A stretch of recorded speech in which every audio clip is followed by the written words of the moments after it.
Hello everyone, आप लोग कैसे हो? जैसे भी हो ज़रूर कमेंट्स में बताना एंड लाइक एंड सब्सक्राइब कर देना चैनल को। तो हम स्टोरी को स्टार्ट करते हैं। यहाँ पर हमारी खत्म हुई थी कि विंग को ऐसे ही छोड़कर वांगजी वहाँ से चला जाता है। तो हमें विंग का सीन दिखाया जाता है जो कि ये वांगजी को मैसेज कर रहा होता है, पर वांगजी उसके मैसेज का बिल्कुल रिप्लाई नहीं दे रहा होता, ना उसके कॉल्स का। और याद करने लगता कि जब उसके पेरेंट्स ट्रिप के लिए गए थे पर तो वहाँ पर वांगजी भी था उन्हें सी ऑफ करने एयरपोर्ट पर। तो ऐसे कहते कहते उसे आंखों में आंसू आने लगते हैं और कहने लगता है कि तुम प्लीज़ पापा आप लोग मत जाओ, प्लीज़ मत जाओ, जिसे याद कर कर वो रोने लगता है। तभी हमें वांगजी का सीन दिखाया जाता है जो कि अपनी लाइव रिकॉर्डिंग में ये सब देख रहा होता है। तभी विंग भी उसे कॉल कर रहा था पर वांगजी कॉल उठाता नहीं और वांगजी उसकी कॉल्स नहीं उठाता, पर उसकी कॉल्स देखकर मन ही मन एक डेविल स्माइल करता है। तभी हमें विंग ऐसे ही कुछ दिन बीत जाते हैं और विंग अपने कैफ़े में होता है। तभी उसे कॉफ़ी की स्मेल से अजीब सा फील होता है और उसे वे उल्टी जैसा मन होता है। तभी वो भागकर वॉशरूम में जाकर उल्टी करने लगता है। तो पर वो अजीब फील करता है तो जाकर मेडिसिन शॉप से मेडिसिन मांगता है अपनी हेल्थ को बताकर कि उससे थोड़ा सा ज़्यादा स्टमक अपसेट है, इस करके उसकी दवाई देता है। तभी वो डॉक्टर पूछता है कि उसका सेकंड जेंडर कौन है। तभी वो बताता है कि उसका सेकंड जेंडर रिसेसिव ओमेगा है, जिसे सुनकर वो उसे प्रेग्नेंट किट देता है कि तुम कोई भी टैबलेट्स लेने से पहले इसे एक बार चेक कर लो। तभी विंग भी इसे देखकर घबरा जाता है और जल्दी से घर जाकर अपना प्रेगनेंसी टेस्ट करने लगता है। तभी उसे जो डर होता है वही होता है जिसकी वजह वो प्रेग्नेंट होता है। तभी वो सोचने लगता है कि क्या ये सब उस दिन हुआ था जब वो हेट में था। ये सब सोच के उसके हाथों पैर कांपने लगते हैं और वो जल्दी से प्रेग्नेंट किट वहीं पर छोड़कर वहाँ से भाग जाता है। तभी उसी वॉशरूम में वांगजी आता है और उस प्रेग्नेंट किट को देख लेता है कि विंग प्रेग्नेंट है, जिसे देखकर वो तो बहुत स्माइल करता है। तो वो अपने गार्ड्स को कॉल करता है जो कि हर वक्त विंग के आसपास ही होते हैं। तो उन्हें कहता है कि तुम विंग पर ध्यान रखना, जिसे सुनकर वो भी सिर हाँ हिलाते हैं। तभी हमें विंग का सीन दिखाया जाता है कुछ दिन बाद का, जो कि एक समुंदर के किनारे खड़ा होता है और खुद को ही दोष दे रहा होता है कि इसमें सब उसकी ही गलती है। ना वो एक जैसे वो ओमेगा बनता, ना ऐसा होता, ना वो प्रेग्नेंट होता, ना उन दोनों की दोस्ती पर कुछ होता। तभी वो सब ऐसा सोच कर आगे बढ़ रहा होता समुंदर की तरफ। तभी कुछ वहाँ पर कुछ अल्फास आ जाते हैं जो कि उसे एक अजीब से टच करने लगते हैं। तभी वहाँ पर अचानक से वांगजी आ जाता है और उन अल्फास को बहुत मार कर वहाँ से भगा देता है। उसे देखकर विंग को एक शांति सी फील होती है और वो उसे हग कर लेता है। फिर वांगजी को गले लगाकर वो जोर जोर से रोने लगता है। तभी वांगजी उसे चुप कराता है और कहता है, क्या हुआ? मैं तुम्हें बहुत मिस कर रहा था, इस वजह से मैं तुम्हारे पास आ गया। जिसे सुनकर विंग भी अपना सिर हाँ में हिलाता है और और कहता है, पर तुम तो ओमेगा से नफरत करते हो ना? तभी वांगजी कहता है, हाँ वो सब ओमेगा से सारे ओमेगा से नफरत करता है, पर वो कभी तुमसे नफरत नहीं कर सकता। मैं इसे सुनकर विंग और हिचकियाँ लेते लेते रोने लगता है। तभी वांगजी कहता है कि अब हम फ्रेंड्स नहीं हैं, जिसे सुनकर वो थोड़ी देर के लिए शॉक होता है। तभी वांगजी कहते हैं, अब हम लवर्स की तरह रहेंगे, एक लवर्स की तरह। जिसे सुनकर विंग बहुत खुश हो जाता है और वांगजी को और टाइटली हग कर लेता है। तभी विंग मन में सोचता है कि वो कैसे भूल गया कि वांगजी तो हमेशा उसे हर प्रॉब्लम से बचा देता है, तो वो इस बार क्यों नहीं बचाएगा। जिसे सोचकर वो और टाइटली वांगजी को हग करता है। तो हमें हमारा सीन शिफ्ट होकर एक होटल रूम का दिखाया जाता है जहाँ पर वांगजी और विंग एक दूसरे को किस कर रहे होते हैं। तभी विंग कहता है, 1 मिनट रुको, मुझे तुम्हें कुछ बताना है। तभी वांग जी कहता है, यही ना कि तुम प्रेग्नेंट हो। इसे सुनकर विंग शॉक जाता और कहता है कि तुम्हें कैसे पता। तभी वांग जी कहता है, तुमने इतने सारे सबूत के जो छोड़े थे। तभी विंग को याद आता है कि वो जल्दी जल्दी में वो प्रेग्नेंट किट वॉशरूम में ही छोड़कर आ गया था। सोचकर वो थोड़ा सा शाय फील होने लगता है। तभी विंग ये कहता है कि पर तुम्हें कैसे पता चला कि मैं यहाँ पर हूँ।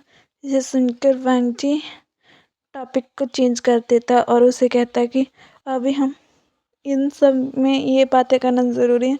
हम जो काम कर रहे हैं वो करते हैं। सुनकर हमें वांग जी की जो हाल फेस पर जो एक्सप्रेशन आए से ये सुनकर कि वो उसे कैसे पता चला, ये हम बहुत अच्छे से गौर करते हैं। तभी ये सुनकर विंग ओके कहता है। तभी वांग जी कहता है कि तुमने उसके क्वेश्चन का आंसर नहीं दिया जो उसने प्रपोज किया। तभी विंग कहता है, हाँ पर वो मुझे तुम्हारे साथ रहना अच्छा लगता है और मैं तुम्हारे बिना रह नहीं सकता।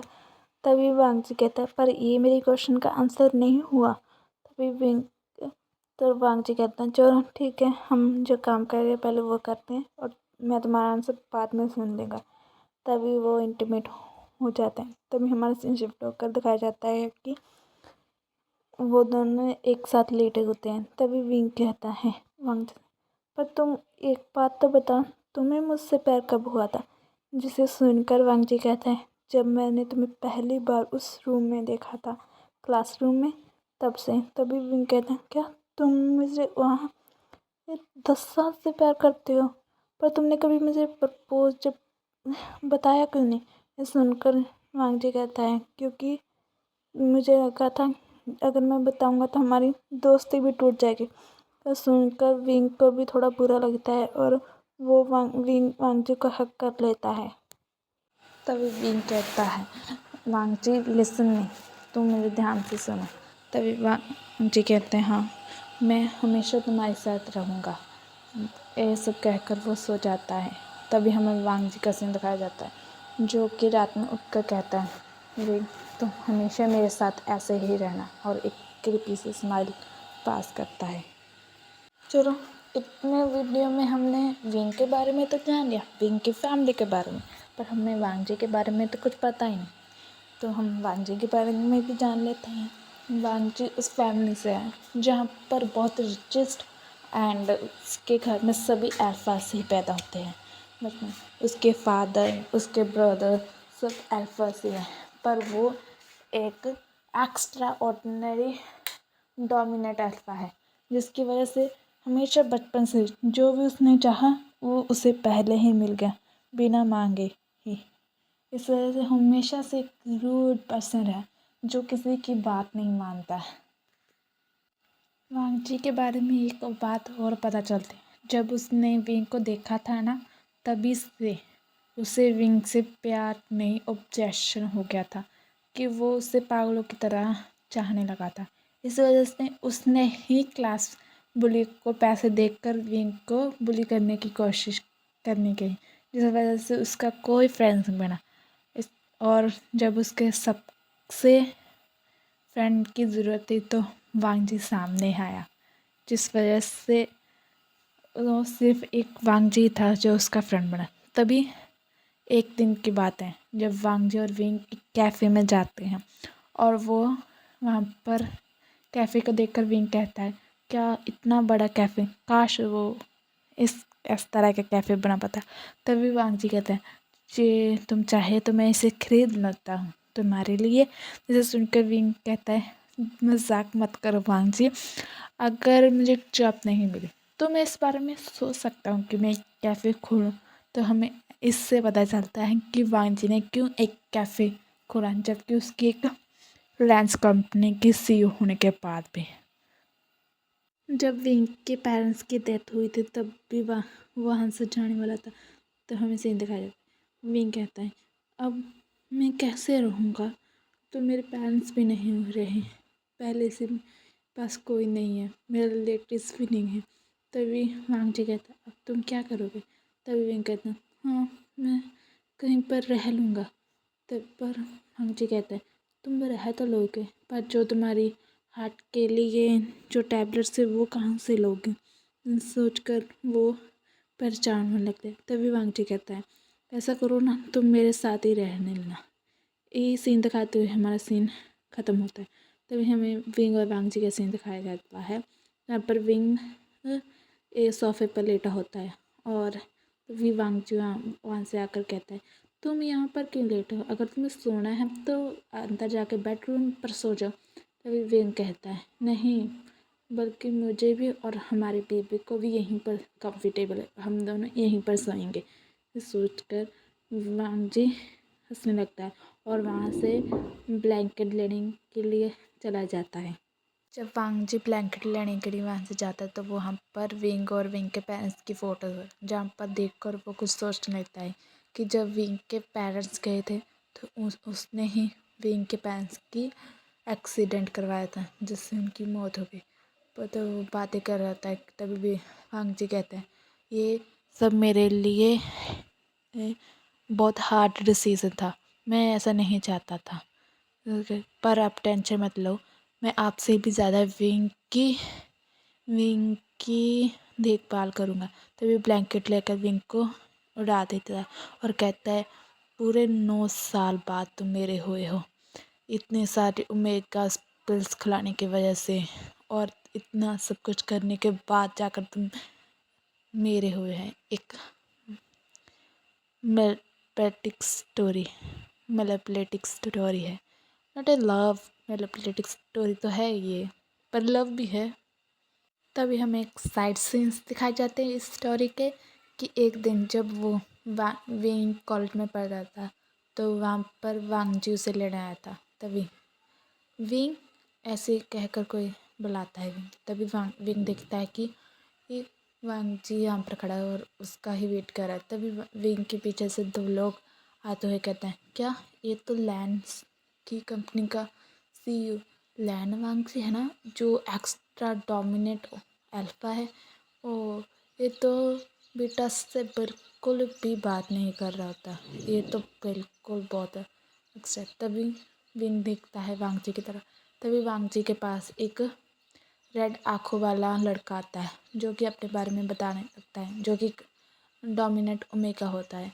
तभी वांग तभी ही उसका नाम हमें पता चलता है जो कि मैंगियाओ, जो कहता है कि हेलो हैंडसम, तुम्हें तो मेरे जैसा एक डोमिनेट ओमेगा पसंद। तभी वो ही लड़की विंग के कान में आ जाती है कि कहते हैं हाँ इसकी पर्सनालिटी देखकर तो सभी इससे अट्रैक्ट होते होंगे, ओमेगास तो इसके पास आसपास ही घूमते रहते होंगे। और हमें वांगजी का सीन दिखा रहे जो कि अपने हाथों पर मुंह पर हाथ रखता है क्योंकि वो ओमेगा कंटिन्यूसली अपने फिल्मों को रिलीज़ कर रहा होता है। तभी वो ओमेगा कहता है कि तुम्हारी रट 2 दिन में आने वाली हैं, क्यों ना हम दोनों अपनी रट और हीट एक साथ बताएं। तभी वांगजी शौक होकर गुस्से में उसकी तरफ देखता है।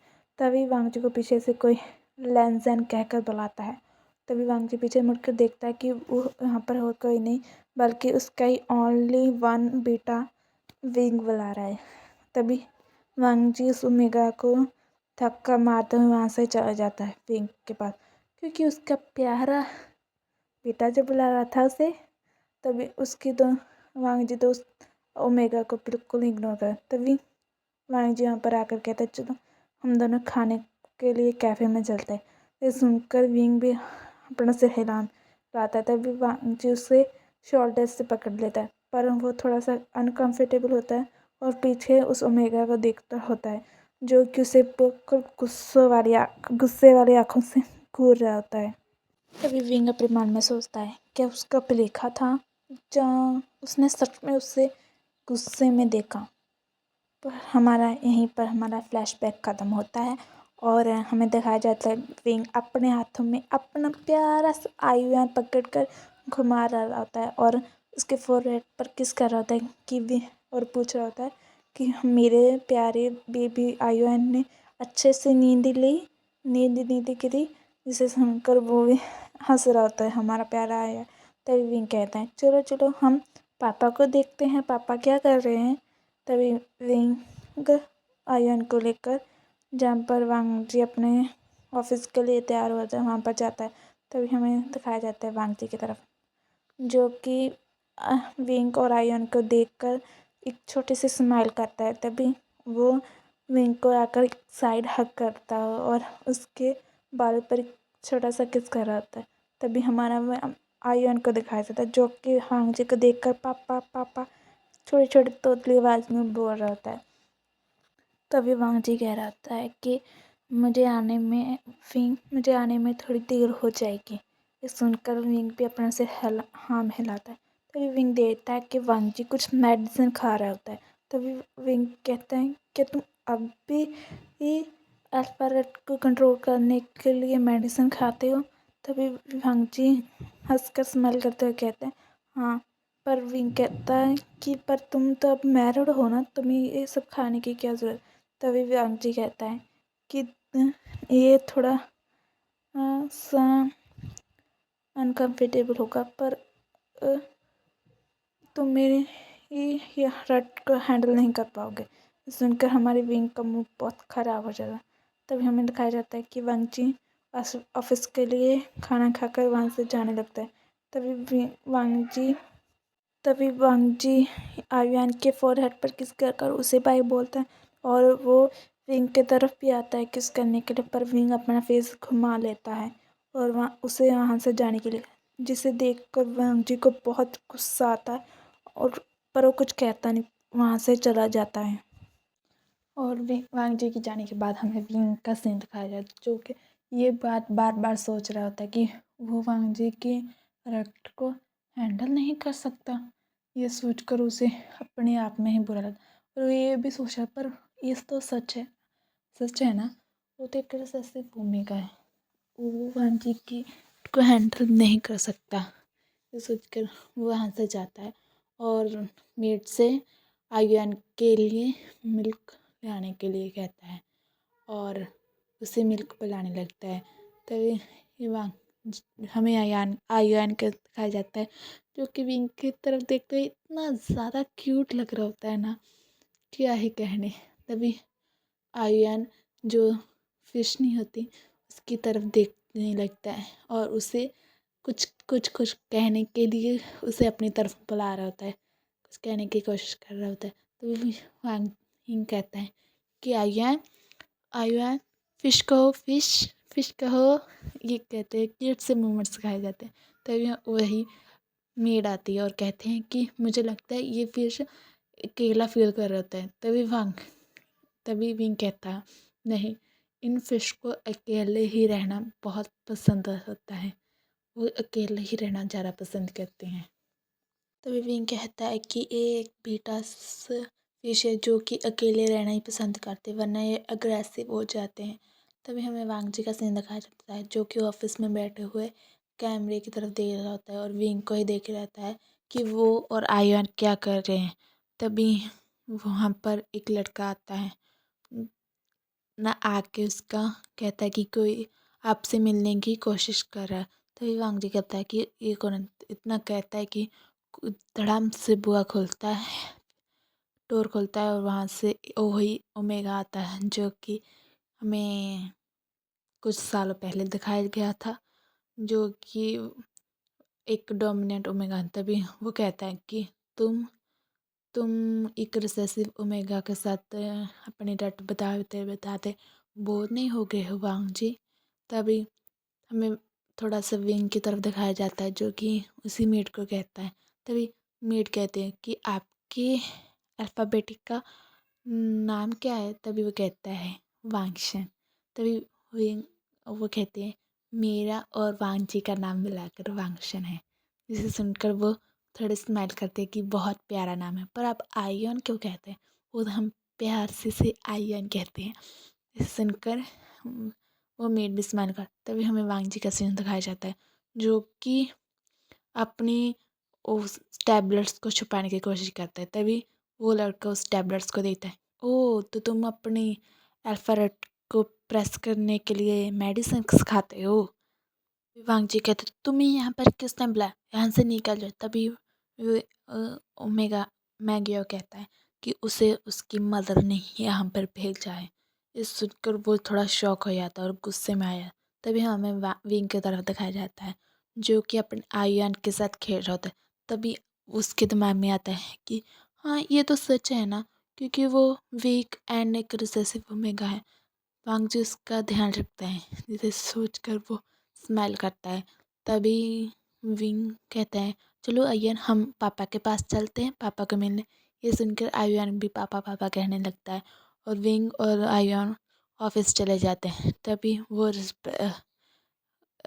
वहाँ पर एक लेडी को कहते हैं कि क्या वांगजी मीटिंग में है। तभी वो लड़की उसे देख कर थोड़ा शॉक हो जाती है और कहती है नहीं वो ऑफिस में, जिसे देखकर वो ऐसे स्माइल करते हुए वहाँ से चला जाता है और बाय कहकर चला जाता है।